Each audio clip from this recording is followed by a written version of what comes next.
سے دلوائے گی تم کو جنت نماز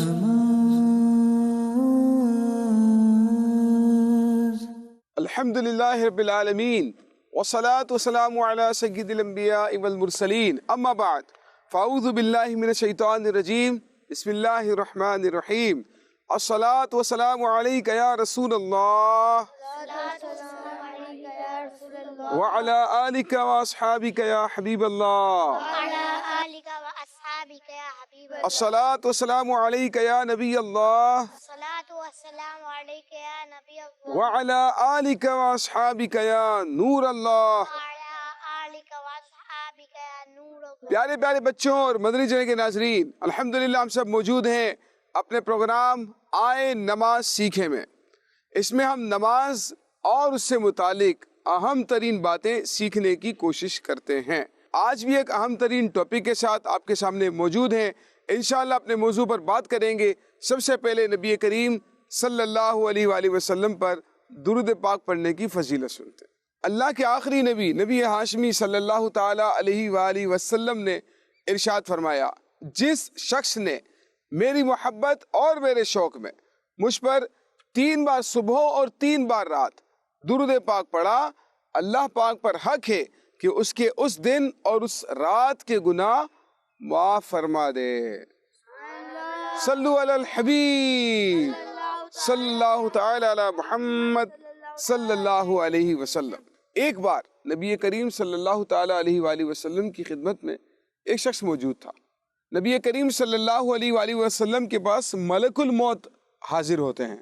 ملک الموت پتہ کسے کہتے ہیں؟ کسے کہتے ہیں ملک الموت علیہ السلام؟ روح قبض کرنے والے فرشتے کو۔ ہاں، روح قبض کرنے والے فرشتے کو کیا کہتے ہیں؟ ملک الموت کہتے ہیں۔ بھئی ملک کے معنی ہوتا ہے، ملک کا معنی ہوتا ہے فرشتہ، اور موت کو کہتے ہیں، موت تو آپ کو معلوم ہوگا۔ تو ملک الموت کا مطلب ہے موت دینے والا فرشتہ۔ اللہ پاک نے جس فرشتے کو موت دینے کی ڈیوٹی لگائی ہے تو اسے ملک الموت کہتے ہیں۔ ویسے ان کا نام پتہ ہے کیا ہے؟ ان کا نام ہے عزرائیل علیہ السلام۔ کیا ہے؟ ہاں، ان کا نام ہے عزرائیل علیہ السلام، لیکن ان کو ملک الموت کہا جاتا ہے۔ تو نبی کریم علیہ السلام کی بارگاہ میں ملک الموت حاضر ہوئے اور کہنے لگے، یا رسول اللہ، یہ جو شخص آپ کے پاس موجود ہے نا، اس کی عمر میں کچھ ساعتیں باقی ہیں۔ ساعتیں سمجھتے ہیں؟ ساعت کا معنی ہوتا ہے کچھ منٹ، سمجھ لیں، مطلب سمجھنے کے لیے ساعت کا مطلب کچھ منٹ باقی ہیں، کچھ لمحے باقی ہیں۔ تو جب پیارے آقا صلی اللہ علیہ وآلہ وسلم نے اس شخص سے فرمایا کہ بھئی تمہاری تو موت کا وقت آنے والا ہے اور کچھ ساعتیں، کچھ لمحات تمہاری زندگی باقی رہ گئی ہے، اب پتہ ہے اس نے کیا کیا؟ اس نے کہا، یا رسول اللہ مجھے بتائیے میں کیا کام کروں۔ اس نے یہ نہیں کیا کہ بھئی گھر پہ چلا گیا بیوی بچوں سے ملنے کے لیے، گھر والوں سے ملنے کے لیے، نہیں، بلکہ انہوں نے پیارے آقا صلی اللہ علیہ وآلہ وسلم سے کہا کہ یا رسول اللہ مجھے بتائیے میں کیا کروں۔ ہمارے پیارے نبی صلی اللہ علیہ وآلہ وسلم نے ارشاد فرمایا، اشتغل بالتعلم، یعنی علم حاصل کرنے میں مصروف ہو جاؤ۔ تو پیارے آقا صلی اللہ علیہ وآلہ وسلم نے جب ارشاد فرمایا تو وہ شخص علم حاصل کرنے میں مصروف ہو گیا مغرب کی نماز سے پہلے، یعنی یہ واقعہ عصر کی نماز کے بعد کا تھا اور مغرب کی نماز سے پہلے اس شخص کا انتقال ہو جاتا ہے۔ تو علماء فرماتے ہیں کہ اگر علم حاصل کرنے سے زیادہ کوئی اہم کام ہوتا تو ہمارے پیارے نبی صلی اللہ علیہ وآلہ وسلم ضرور ان کو اس کا حکم ارشاد فرماتے، لیکن ہمارے پیارے آقا صلی اللہ علیہ وآلہ وسلم نے کیا فرمایا؟ اشتغل بالتعلم، علم حاصل کرنے میں مصروف ہو جاؤ۔ ابھی ہم یہاں کیا حاصل کر رہے ہیں؟ کیا حاصل کر رہے ہیں؟ علم حاصل کر رہے ہیں۔ اور جو ہمارے بچے ہمیں چینل پر دیکھ رہے ہیں، اسکرین پر دیکھ رہے ہیں، آپ بھی علم حاصل کر رہے ہیں، آپ بھی ابھی علم حاصل کر رہے ہیں، اور علم کی فضیلت اتنی زیادہ ہے کہ وہ تمام عبادتوں میں سب سے افضل اور اعلیٰ ہے۔ تو علم دین سیکھنا سکھانا یہ بہت زیادہ ثواب کا کام ہے۔ لہذا پیارے بچوں کوشش کیجئے گا کہ ہمارے ساتھ رہیں، پروگرام میں اول تا آخر شرکت کریں اور بڑی توجہ کے ساتھ آپ نے آج کی گفتگو کو سننا۔ ایک بار حضرت عثمان غنی رضی اللہ تعالیٰ عنہ آپ ایک جگہ پر پہنچے، وضو کے لیے پانی منگوایا، اس کے بعد وضو کیا. وضو کرنے کے بعد آپ نے مسکرانا شروع کر دیا. مسکرا کر دکھائیں جیسے کیسے مسکراتے. دھوپ تو لگ رہی ہوگی آپ کو، واقع میں گرمی بھی لگ رہی ہے، لیکن دیکھیں علم دین حاصل کرنے کے لیے جو ہے تکلیف تو بعض اوقات آتی ہے، اور اس تکلیف برداشت کرنے میں بھی ثواب ہے. ٹھیک ہے، تو لہٰذا اس پہ صبر کرنا چاہیے. علم حاصل کرنے میں کوئی تکلیف آئے تو اس پر صبر کرنے کا بہت بڑا ثواب ہے. تو عثمان غنی رضی اللہ تعالیٰ عنہ نے مسکرانا شروع کر دیا، اور پھر فرمایا کہ کیا تمہیں معلوم ہے کہ میں کیوں مسکرا رہا ہوں؟ اس کے بعد خود ہی سوال کا جواب دیتے ہوئے فرمایا ایک بار ہم پیارے آقا صلی اللہ علیہ وآلہ وسلم کے ساتھ اسی جگہ پر آئے تھے، اور ہمارے پیارے آقا صلی اللہ علیہ وآلہ وسلم نے یہاں پر وضو فرمایا، اور پھر پیارے آقا صلی اللہ علیہ وسلم نے بھی مسکرانا شروع کر دیا. پھر نبی کریم صلی اللہ علیہ وآلہ وسلم نے ہم سے پوچھا کہ تمہیں معلوم ہے میں کیوں مسکرا رہا ہوں؟ تو صحابہ کرام نے کہا اللہ و رسولہ عالم، اللہ اور اس کا رسول زیادہ جاننے والے ہیں. ٹھیک ہے، صحابہ کرام سے جب کوئی سوال پوچھا جاتا تھا وہ یہی کہتے تھے، اکثر یہی کہتے تھے اللہ و رسولہ عالم، اللہ اس کا رسول زیادہ بہتر جانتے ہیں. ٹھیک ہے نا. تو جب انہوں نے یہ کہا تو نبی کریم صلی اللہ علیہ وآلہ وسلم نے ارشاد فرمایا جب بندہ وضو کرتا ہے تو ہاتھ دھونے سے ہاتھ کے گناہ جھڑ جاتے ہیں. جب چہرہ دھوتا ہے تو چہرہ دھونے سے چہرے کے گناہ جھڑ جاتے ہیں. جب مسح کرتا ہے تو سر کے گناہ جھڑ جاتے ہیں، اور جب پاؤں دھوتا ہے تو پاؤں کے گناہ جھڑ جاتے ہیں.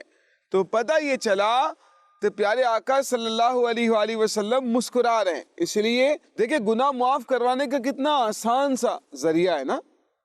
آپ وضو کریں، وضو کرتے ہی گناہ معاف، وضو کرتے ہی گناہ جھڑ جاتے ہیں. کچھ گناہ انسان چہرے سے کرتا ہے، جب آپ وضو کریں گے تو چہرے کے گناہ ختم.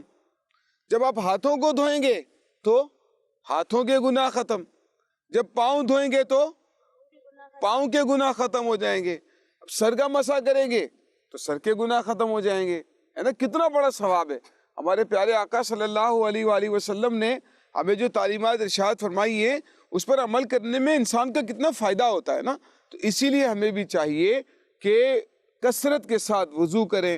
باوضو رہنے کی کیا فوائد ہیں، کیا فضائل ہیں، انشاءاللہ یہ بھی ہم سنیں گے کہ باوضو رہنے کے کیا فائدے ہیں، اس کا ثواب کتنا ہے، اس کے فضائل کتنے ہیں. اور وضو جب اسٹارٹ کرتے ہیں نا تو وضو اسٹارٹ کرتے ہی ہمیں بہت ساری نیکیاں مل جاتی. نیت بھی کرنی ہے، وضو شروع کرتے ہوئے دعا کیا پڑھنی چاہیے، انشاءاللہ یہ بھی ہم سیکھیں گے. میرا نام کلیم رضا ہے. جی کلیم رضا بھائی، آج میرا سوال یہ ہے کہ وضو کی نیت کیا ہوتی ہے؟ وضو کی نیت کیا ہوتی ہے؟ سوال تو آپ کا اچھا ہے. دیکھیں وضو کی نیت کیا ہوتی ہے، امیر علیہ سنت نے نماز کے احکام میں بھی الحمدللہ اس کو نقل کیا ہے. باقی اس کے علاوہ بھی ہمارے علماء نے کتابوں میں لکھی ہوئی ہے. ویسے تو تھوڑی سی تفصیل ہوتی ہے، لیکن میں آپ کو آسان الفاظ بتاؤں. وضو کی نیت کے آسان الفاظ، وضو کی نیت کے آسان الفاظ یہ ہیں کہ میں پاکی حاصل کرنے کے لیے وضو کرتا ہوں.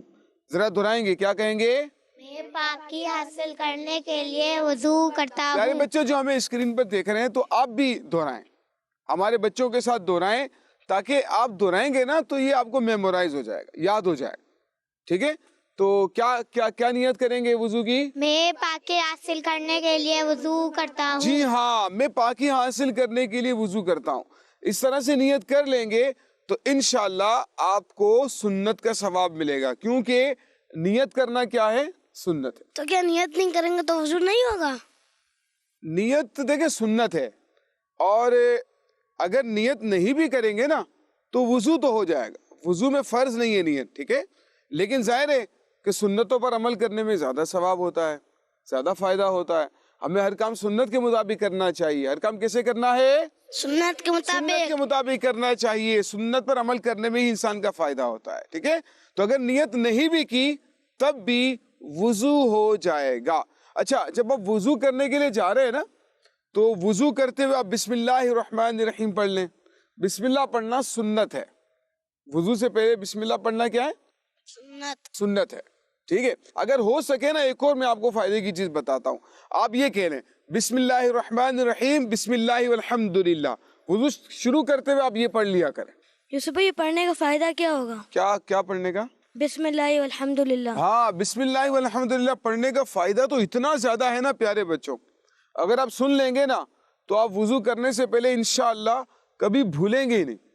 اس کا فائدہ یہ ہے، جب وضو کرتے ہوئے بسم اللہ والحمدللہ پڑھ لیتے ہیں نا، جب تک آپ کا وضو رہے گا، جب تک فرشتے آپ کے لیے نیکیاں لکھتے رہیں گے، ہے نا۔ مثال کے طور پر آپ نے عصر کی نماز کے لیے وضو کیا، عصر بھی، مغرب بھی، عشاء بھی آپ نے ایک ہی وضو سے پڑھی، وضو ٹوٹا نہیں، یعنی عصر سے لے کر اگر عشاء تک آپ کا وضو ہے نا، فرشتے آپ کے لیے کیا لکھ رہے ہوں گے؟ نیکیاں لکھ رہے ہوں گے۔ آپ کچھ عبادت کریں نہ کریں، لیکن اس کا ثواب یہ ملے گا کہ فرشتے آپ کے لیے نیکیاں لکھتے رہیں گے۔ عادت بنا لیں، وضو کرتے ہوئے، وضو شروع کرتے ہوئے کیا پڑھنا ہے؟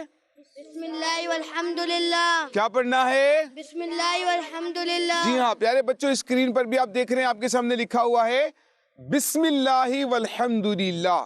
یہ پڑھنا ہے، اپنی عادت بنا لینی ہے، دوسروں کو بھی سکھانا ہے، اپنے دوستوں کو بھی سکھانا ہے کہ وضو کرتے ہوئے بسم اللہ والحمدللہ کی عادت بنا لیں گے تو انشاءاللہ مفت کا ثواب ہے نا، کوئی زیادہ محنت ہی نہیں کرنی ہے، مفت میں ثواب مل رہا ہے۔ تو اسی لیے اپنی عادت بنائیں، جب بھی وضو کریں گے بسم اللہ والحمدللہ ضرور پڑھا کریں گے، ٹھیک ہے؟ مجھے یہ پوچھنا ہے کہ مطلب نیت زبان سے کرنا ضروری ہے؟ نیت زبان سے کرنا ضروری نہیں ہے، نیت کہتے ہیں دل کے ارادے کو، ٹھیک ہے؟ اگر آپ کے دل میں ارادہ ہے، جو الفاظ ہم نے ادا کیے تھے نا، میں پاکی حاصل کرنے کے لیے وضو کرتا ہوں، تو اگر آپ کے دل میں بھی یہ والا ارادہ ہے تو آپ کی نیت ہو گئی۔ زبان سے دوہرا لینا اچھا ہے، زبان سے کہہ لیں تو زیادہ بہتر ہے، لیکن نیت زبان سے الفاظ ادا کرنے کو نہیں کہتے، بلکہ نیت کہتے ہیں دل میں ارادہ کرنا۔ تو آپ نے دل میں ارادہ کر لیا، آپ کی نیت ہو جائے گی، ٹھیک ہے؟ تو یہ ہوتا ہے پیارے بچوں، وضو اسٹارٹ کرتے ہیں تو نیت کریں، اس کے بعد بسم اللہ والحمدللہ پڑھیں، اور اس کے ساتھ جو ہے اب آپ نے وضو شروع کرنا ہے۔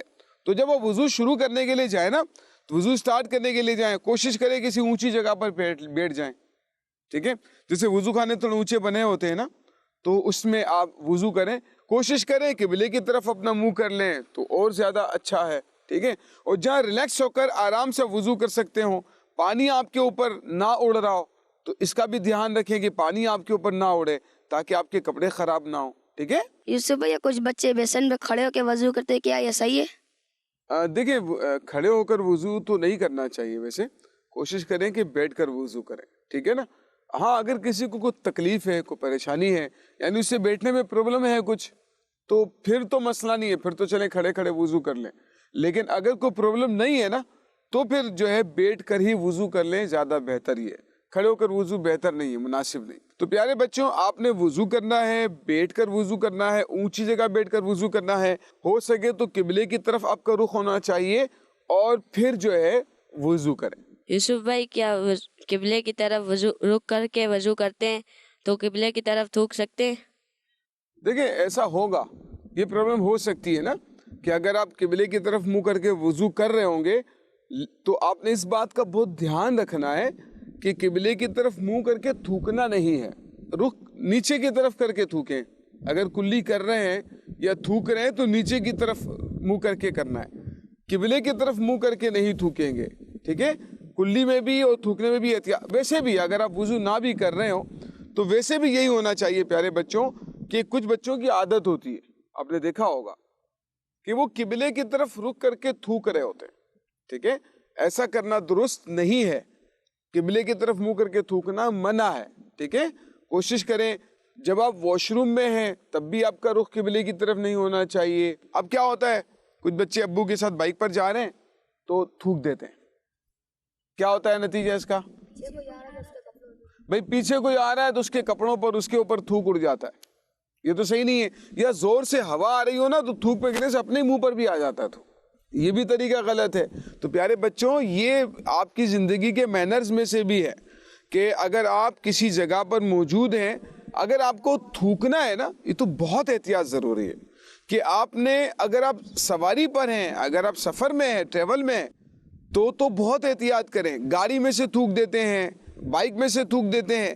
اب پیچھے والے کا نہیں پتا کہ پیچھے والا جو شخص آ رہا ہے تیز ہوا چل رہی ہوگی تو صورت میں اس کے اوپر آپ کا تھوک گر سکتا ہے. تو یہ تو اچھی بات نہیں ہے.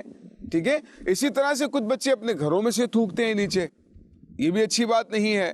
جب تھوکیں تو احتیاط کریں, نہ آپ کے اپنے اوپر وہ تھوک آئے نہ کسی اور کے اوپر وہ تھوک چلا جائے. اس میں بھی ہمیں احتیاط کرنی چاہیے. بہرحال یہ کہ قبلے کی طرف منہ کر کے تھوکنا نہیں چاہیے, اس بات میں بہت احتیاط ضروری ہے. تو آپ نے اپنا رخ قبلے کی طرف کرنا ہے وضو کرتے ہوئے. اور ایک بات اور, وہ یہ ہے جب آپ وضو کرنے کے لیے بیٹھے نا تو آستینیں پہلے اوپر کر لیں, آستینیں پہلے اوپر کر لیں. ٹھیک ہے. ٹوپی یا امامہ ہے تو اس کو اتار کر رکھ دیں مناسب جگہ پر. ٹھیک ہے. چشمہ ہے تو اس کو بھی اتار کر رکھ دیں. ان چیزوں کی احتیاط کرنا کیا ہے؟ ضروری ہے. کیونکہ وضو شروع کر دیں گے تو وضو کے دوران پھر آپ اتارتے ہیں تو نل بھی کھلا ہوتا ہے, ہاتھ بھی گیلے ہوتے ہیں, تو یہ نامناسب صورتحال بن جاتی ہے. یوسف بھائی, کسی کی ہے نا آستین فٹ ہوتی ہے, وہ اوپر نہیں ہوتی, کیا اس کا وضو ہو جاتا ہے؟ تو پھر اتارتے کیسے آستین؟ فٹ اتر ہی نہیں رہی تو کیا اوپر نیچے نہیں ہو رہی ہے تو پھر پہنی کیسے ہے اس نے؟ بس کی میں نے دیکھی ہے کہ فٹ ہوتی ہے اوپر نہیں. بہت زیادہ پرابلم کر رہی ہوتی. یہ تو ہے پیارے بچوں, ایسی آستین کیوں بنواتے ہیں کہ جس سے آپ وضو ہی صحیح نہ کر سکیں. اس بات کا دھیان رکھیں کہ وضو کرنا تو ظاہر ضروری ہے, تو اب ایسی آستین ہو کہ وہ بآسانی اوپر ہو جائے تاکہ اب آرام سے. اچھا آپ نے یہ بھی دیکھا ہوگا کہ بہت مشکل سے چلو ہم نے اوپر کر لیا, وضو کر لیا, اب اتر نہیں رہی ہے, اب وہ نیچے نہیں ہو رہی ہے, اس میں پرابلم ہے نا, پریشان ہو رہے ہوتے ہیں بہت زیادہ. تو ایسا بھی نہ کریں, بلکہ کپڑے ایسے سلوائیں کہ آپ وضو آسانی سے کر سکیں, اللہ کی عبادت صحیح طریقے سے کر سکیں. بھائی بہت سے تو بچوں کو دیکھا ہے یا بڑوں کو بھی دیکھا ہے, اتنی فٹ پینٹ پہنی ہوتی ہے کہ وہ رکوع یا سجدہ ہی صحیح نہیں کر پا رہے ہیں, ہے نا. سجدے میں بھی جاتے ہوئے ان کو بہت پرابلم ہو رہی ہوتی ہے. وہ بہت نا مشکل سے پہلے تو پانچوں کو اوپر کھینچتے ہیں پھر سجدے میں جاتے. تو ایسا لباس کیوں پہنتے ہیں کہ جس سے آپ عبادت ہی صحیح طریقے سے نہیں کر پاتے. ایسا نہیں کرنا چاہیے. میرا آپ سے یہ سوال ہے کہ بعض بچے وضو کرنے کے لیے ٹوپی دوسری سیٹ پر رکھ دیتے ہیں, پر ایسا کرنا کیسا؟ دوسری سیٹ پر رکھ دیتے ہیں, اس سے ایسا کرنا کیسا ہے؟ صحیح ایسا کرنا یا نہیں ہے؟ بھائی ٹوپی یہاں نہ رکھے تو کہاں رکھے سیٹ پر, یہ بتائیں نا.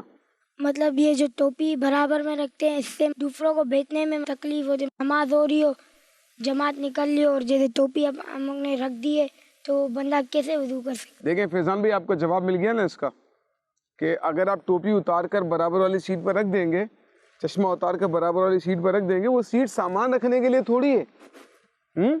اب جگہ نہیں ہے, لوگ کھڑے ہوئے انتظار کر رہے ہیں, آپ کی ٹوپی بھی سیٹ پر ہے, آپ بھی سیٹ پر ہیں, آپ دوسری سیٹ پر ہیں, دونوں سیٹیں گھیری ہوئی ہیں. بلکہ کچھ تو یوں بھی کر لیتے, ٹوپی اس سیٹ پہ رکھ دی, چشمہ اس سیٹ پہ رکھ دیا. اب موزے تو اس پہ رکھ دو بھائی, چوتھی سیٹ پہ رکھ دو, تاکہ سارے وضو خانے پہ آپ کا قبضہ ہو جائے. تو پیارے بچے اس بات کا دھیان رکھیں کہ اگر آپ کی ٹوپی یا چشمہ وغیرہ اپنے وضو کے دوران اتار کر رکھنا ہے, اگر گھر میں ہے کوشش کریں وضو گھر سے کر کے جائیں. سب سے بہترین حل یہی ہے, کوشش کریں کہ گھر سے وضو کر کے جائیں. ٹھیک ہے. اور سب سے زیادہ اچھا یہی ہے تاکہ وہاں آپ کو پرابلم ہی نہیں ہے. لیکن اگر آپ مسجد میں وضو کرتے ہیں تو صورت میں بھی آپ کو ٹوپی یا امامہ جو ہے ایسی جگہ پر رکھیں کہ جہاں دوسروں کو پرابلم نہ ہو. اگر وہاں جگہ نہیں ہے تو آپ اتار کر کہیں مسجد کی صف میں یا کونے میں کہیں پر رکھ دیں. ٹھیک ہے نا, تاکہ آپ وضو سے فارغ ہو کر پھر اپنی ٹوپی امامہ اٹھا کر آپ نماز کنٹینیو کر سکتے ہیں. میرے کو یہ سوال کرنا ہے کہ جو مسا کرتے ہیں نا, یہ ٹوپی آدھی اتار دیتے ہیں, یوں کرتے ہیں, ٹوپی پوری اتارنی یہ سنت ہے کیا؟ دیکھیں ٹوپی جو ہے نا وہ تو اتار لیں پوری اور اس کے بعد مسا کریں. اگر آپ ٹوپی جو ہے وہ آدھی اتاریں گے, آدھے پہ مسا کریں گے تو پورے سر کا مسا نہیں ہوگا, سنت ادا نہیں ہوگی. ٹھیک ہے نا. تو اسی لیے ٹوپی اتار کر مسا کریں, آدھی ٹوپی پر مسا نہ کریں, آدھی ٹوپی اتار کر آدھے سر پر مسا نہ کریں, یا ٹوپی کے اوپر ہی مسا نہ کر لیں. اس بات کا دھیان رکھیں. ٹھیک ہے پیارے بچوں. یوسف بھائی میرا یہ سوال ہے آپ سے, بعض بچے 4 فرض کرتے بولتے ہمارا وضو ہو گیا, کیا یہ صحیح ہے؟ ویسے وضو میں 4 فرض ہی ہیں. ٹھیک ہے نا. چہرہ دھونا, پہلا فرض کیا ہے؟ چہرہ دھونا. دونوں ہاتھ کوہنیوں سمیت دھونا. چوتھائی سر کا مسا کرنا. اور چوتھا فرض کیا ہے؟ ٹخنوں سمیت دونوں پاؤں دھونا. ٹخنوں سمیت دونوں پاؤں دھونا. یہ وضو کے 4 فرض ہیں. لیکن سنت کیا ہے؟ ہاتھ دھوؤں، پہنچے تک ہاتھ دھوئیں، کلی کریں، مسواک کریں، ٹھیک ہے نا. یہ تمام چیزیں سنت ہے. پورے سر کا مسح یہ کیا ہے؟ سنت. تو سنت کے مطابق وضو کیا کریں، سنت کو نہ چھوڑا کریں. ٹھیک ہے، صرف 4 فرض ادا نہ کریں بلکہ کوشش کریں کہ سنت کے مطابق نماز کو پڑھیں، سنت کے مطابق وضو بھی کریں، سنت کے مطابق نماز بھی پڑھیں. ٹھیک ہے. اگر ہم سفر پہ ہو، جیسے ابھی سفر پہ اگر پانی کم ہو تو وضو 4 فرض کر سکتے ہیں؟ ہاں دیکھیں، اس میں یہ ہے کہ آپ راستے میں کہیں سفر پر ہیں، جیسے ابھی ہم بھی سفر پر ہیں، ہے نا. ابھی ہمارے پاس صرف پانی پینے کے لیے زیادہ تر ہے، وضو کے لیے زیادہ پانی ہے ہی نہیں. اور قریب اگر ہمیں کہیں پانی مل سکتا ہے تب تو ٹھیک ہے. اگر آپ کے پاس اتنا پانی ہے کہ آپ صرف فرض ادا کر سکتے ہیں تو صرف فرض ادا کر لیں. ٹھیک ہے نا، صرف فرض ادا کر لیں، 4 فرض، اس سے آپ کا وضو ہو جائے گا. اب سنت ادا کرنے کے لیے آپ کے پاس پانی نہیں ہے تو پھر اس صورت میں تو فرض ہی ادا کریں، سنت پھر ادا نہ کریں. ٹھیک ہے. بعض اوقات کسی کے گھروں میں ٹھنڈا پانی ہوتا ہے تو جان بوجھ کے مسجد میں جاتے ہیں اور وہاں سے پھر گرم پانی سے وضو کرتے ہیں. کیا سردی کے موسم میں کہہ رہے ہیں؟ جی. دیکھیں، اگر آپ مسجد میں جا کے وضو کرتے ہیں تو کوئی حرج تو نہیں. یعنی اگر آپ کہتے ہیں گھر میں چلو گرم پانی نہیں ہے، ٹھنڈا پانی ہے، مسجد میں گرم پانی ہوگا، میں مسجد میں ہی وضو کر لوں گا اور نماز پڑھوں گا تو صحیح ہے، کوئی مسئلہ نہیں ہے اس میں. یوسف بھائی، آپ سے میرا یہ سوال ہے کہ کلی کرتے 3 بار، اگر اس سے پہلے کھانا کھا کے آئے تو کوئی بوٹی یا ذرات یا کوئی ایسی کوئی چیز پھنسی ہوئی ہو تو پھر ایسا وضو ہو جائے گا، کلی ہو جائے گی؟ اس کو نکال دینا چاہیے بیٹا، اس اگر کو نہیں نکال دینا نکلے؟ چاہیے. لیکن اگر نہیں بھی ہے تو وضو ہو جائے گا. ویسے کوشش یہ کرے کہ نکال دیں، وضو ہو جائے گا، کیونکہ فرض نہیں ہے نا، کلی کرنا فرض نہیں ہے نا، وضو میں فرض نہیں ہے. تو غسل کے لیے پھر مسائل الگ ہے. بعض اوقات بولتے ہیں کہ اگر کلی میں یہ نہیں نکلے ذرات تو پھر نہیں ہوگا وضو. کلی نہیں ہوگی، مطلب وضو ہو جائے گا. ٹھیک ہے. اگر ذرات جو ہے نہیں نکالے اور آپ نے کلی کر لی تو مکمل کلی نہیں ہوگی لیکن وضو ہو جائے گا، کیونکہ کلی کرنا فرض نہیں ہے. فرض 4 چیزیں ہیں، اگر فرض ادا کر لیے تو آپ کا وضو ہو جائے گا. ہاں، غسل کے لیے پھر الگ اس کی جو ہے وہ تقسیم ہوتی ہے. تو پیارے بچوں، کوشش کیا کریں کہ باوضو رہیں. ٹھیک ہے. کوشش کریں وضو صحیح طریقے سے ادا ہو اور باوضو رہیں. کوشش کریں زیادہ وقت وضو کے اندر گزاریں. ٹھیک ہے نا. مجھے یہ پوچھنا ہے کہ مطلب باوضو رہنے کے کیا مطلب فضائل ہے؟ باوضو رہنے کی فضیلت کے لیے میں آپ کو حدیث پاک سناتا ہوں.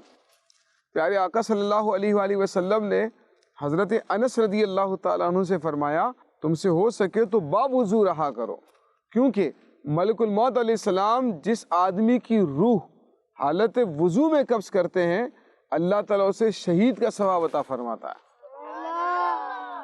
تو باوضو رہنے کے تو بہت زیادہ فضائل ہے نا. اللہ پاک مصیبتوں سے محفوظ رکھتا ہے، اللہ تعالیٰ مصیبتوں کو دور فرما دیتا ہے اور بہت ساری برکتیں ملتی ہیں. تو پیارے پیارے بچوں، کوشش کریں کہ باوضو رہیں، جتنا زیادہ ہو سکے باوضو رہیں. وضو ٹوٹ گیا تو دوبارہ وضو کر لیں ثواب کی نیت سے، انشاءاللہ تعالیٰ اس کی بہت برکتیں نصیب ہوں گی. پیارے پیارے بچوں، آئے نماز سیکھیں پروگرام میں آج ہم نے وضو سے متعلق بہت اہم ترین باتیں سیکھی ہیں، کچھ فضائل بھی سنے ہیں، باوضو رہنے کی برکتیں بھی الحمدللہ ہم نے سنی ہیں. اللہ پاک ہمیں ان باتوں کو یاد رکھنے کی اور عمل کرنے کی توفیق عطا فرمائے. آمین. بجاہ النبی الامین صلی اللہ تعالی علیہ وآلہ وسلم. صلو علی الحبیب صلی اللہ تعالی علی محمد صلی اللہ علیہ وسلم. سے دلوائے گی تم کو جنت نماز. بچوں کا مدنی چینل آ گیا، بچوں کا آ گیا